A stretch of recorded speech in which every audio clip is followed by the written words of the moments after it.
말 때문에 상처받고 후회한 적 있나요? 부처님이 알려주는 사람을 살리는 말, 죽이는 말, 마음이 따뜻해지는 이야기.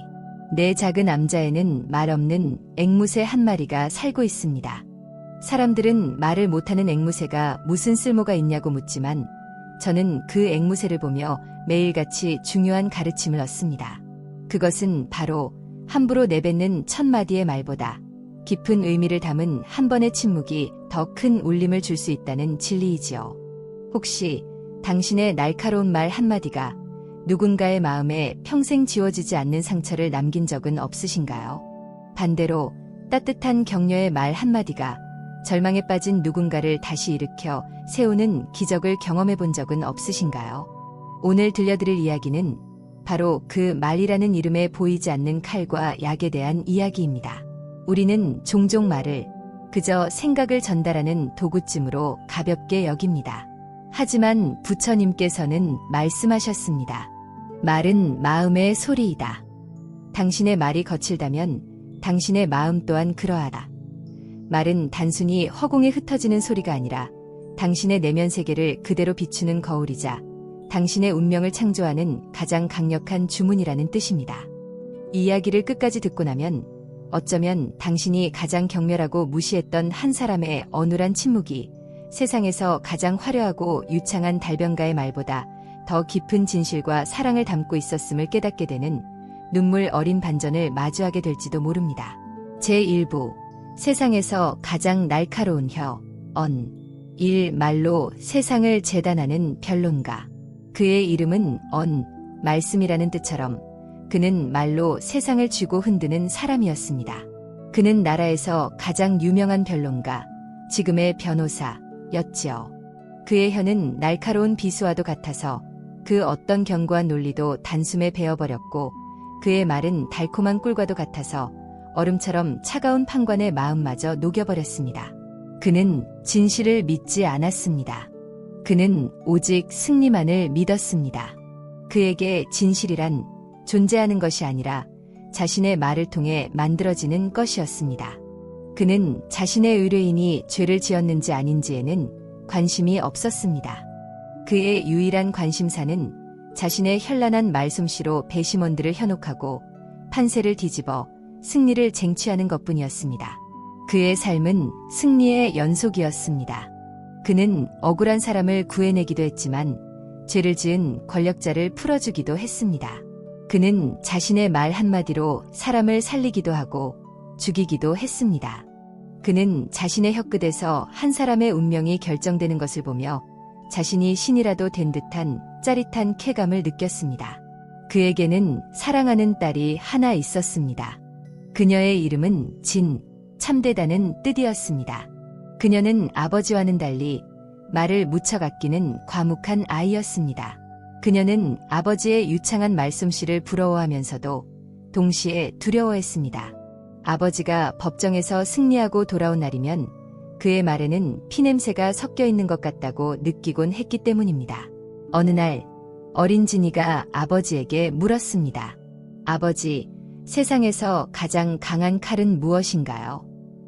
어는 웃으며 대답했습니다. 그것은 바로 사람의 혀란다. 보이지는 않지만 뼈를 부러뜨리고 사람의 마음을 벨 수 있는 가장 무서운 칼이지. 그리고 이 아비는 그 칼을 세상에서 가장 잘 쓰는 사람이란다.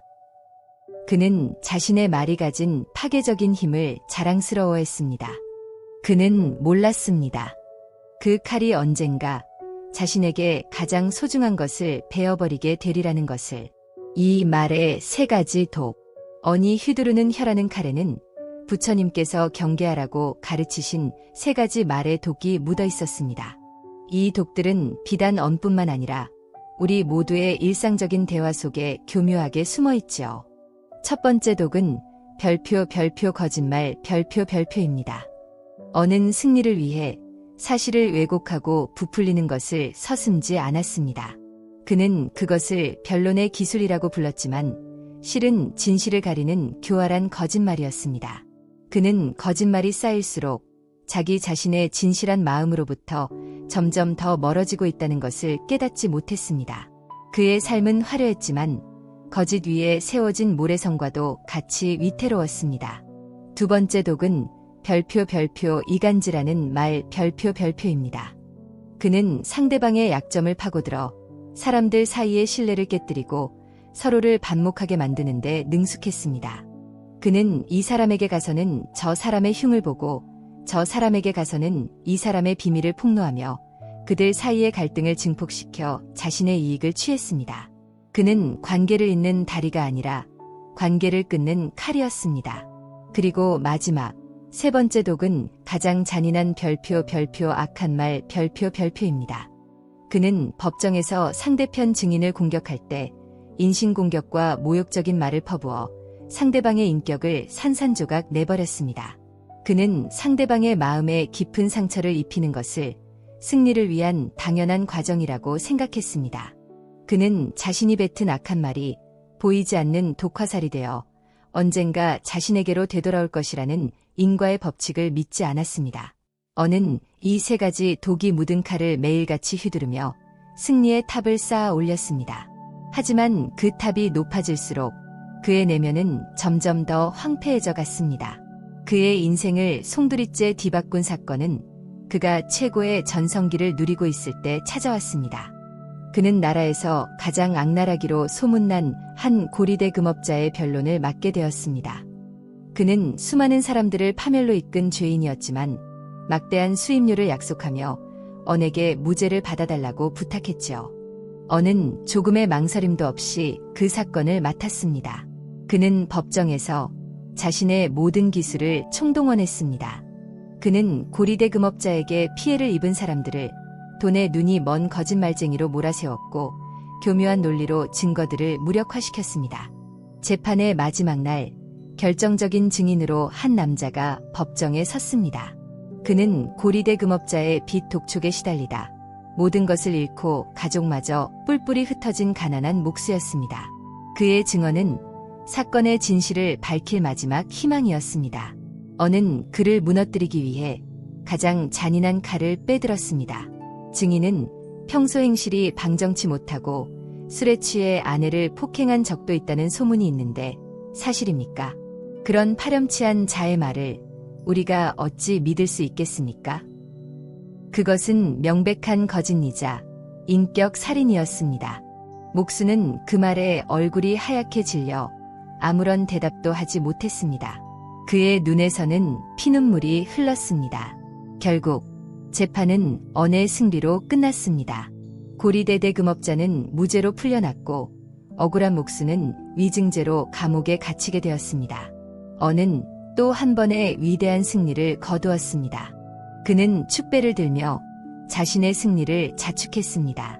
그는 몰랐습니다. 그가 법정에서 베어버린 그 목수가 바로 자신의 미래를 향한 비수였다는 사실을. 제2부 반전, 침묵의 무게. 승리의 기쁨도 잠시 언에게 불행이 닥쳐오기 시작했습니다.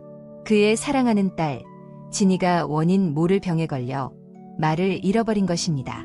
총명하고 맑았던 아이는 하루아침에 자신의 마음을 표현할 길을 잃고 깊은 침묵 속에 갇혀버렸습니다.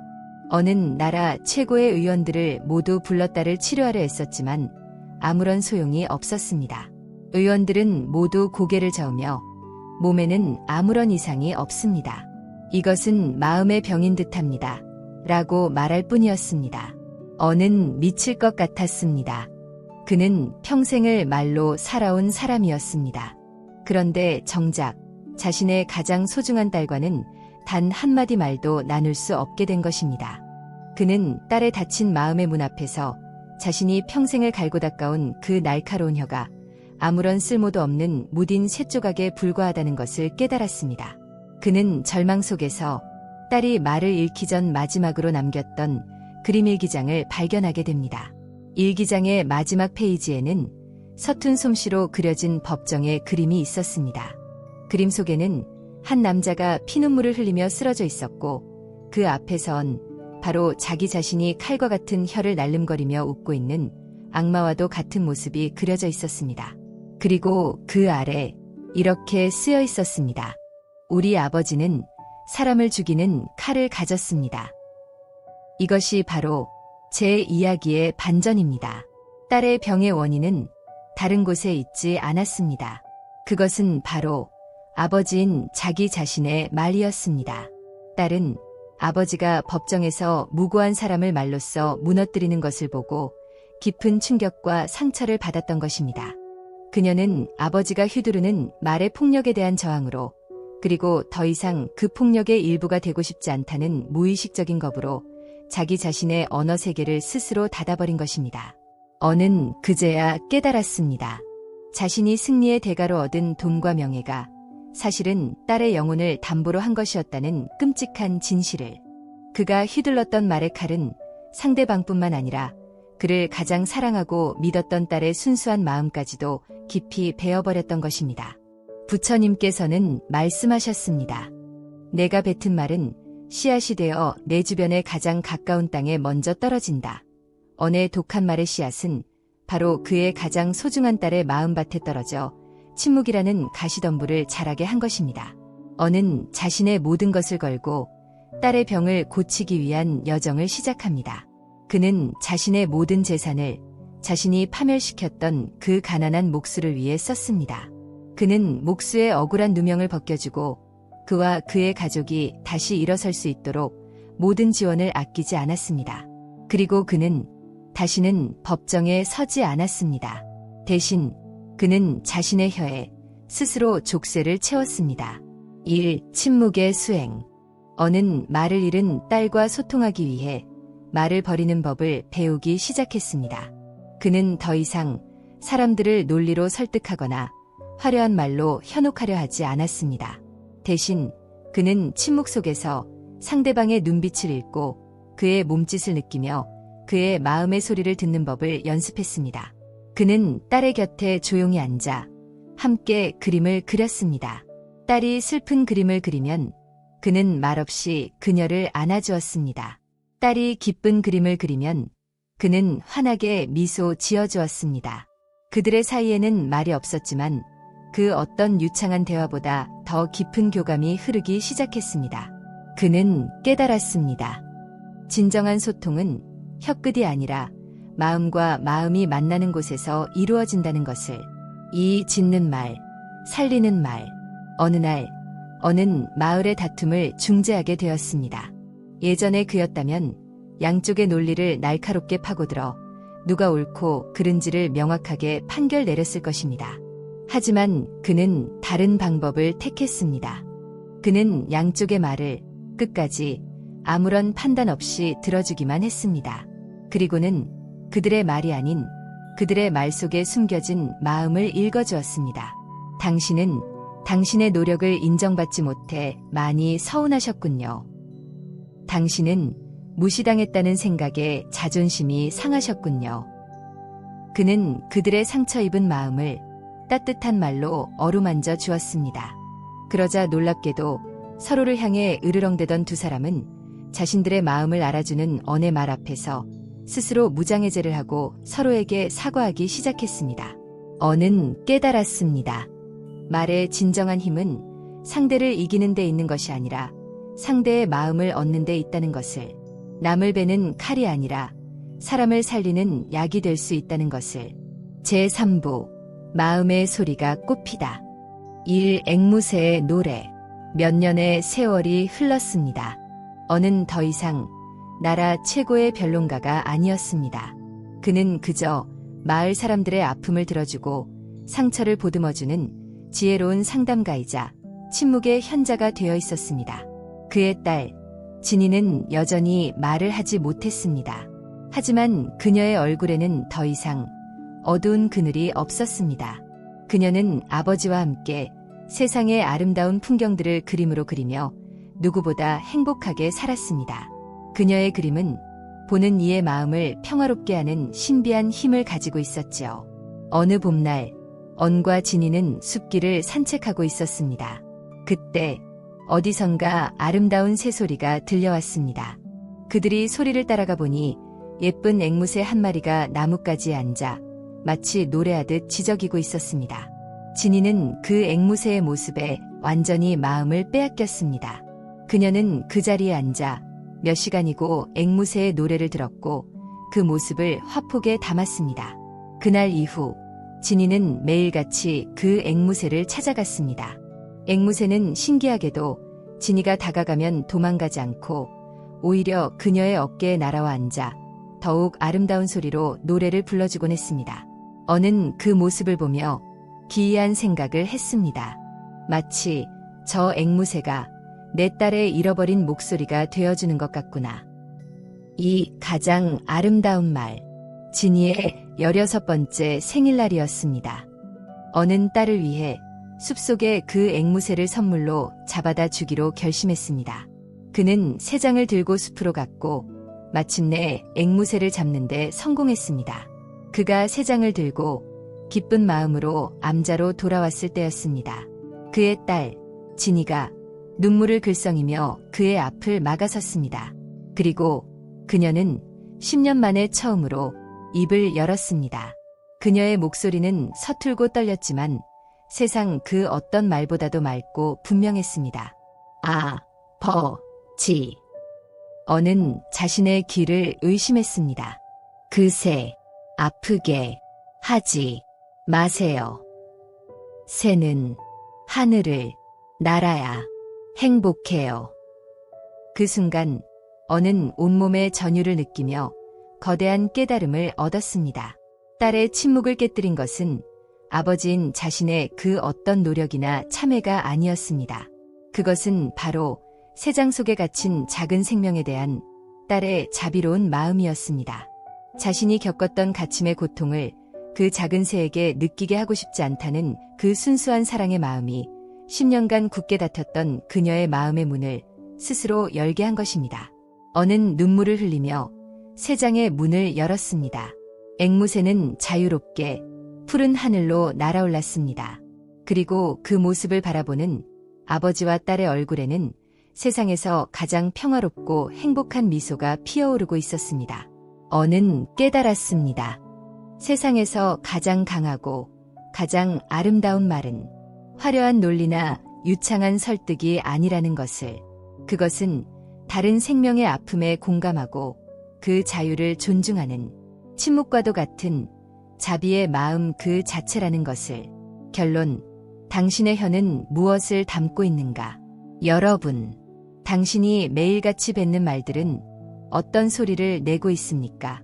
다른 사람의 마음에 상처를 내는 날카로운 칼날의 소리입니까? 아니면 상처 입은 마음을 보듬어주는 따뜻한 치유의 소리입니까?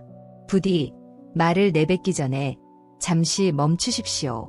그리고 당신의 마음을 들여다보십시오.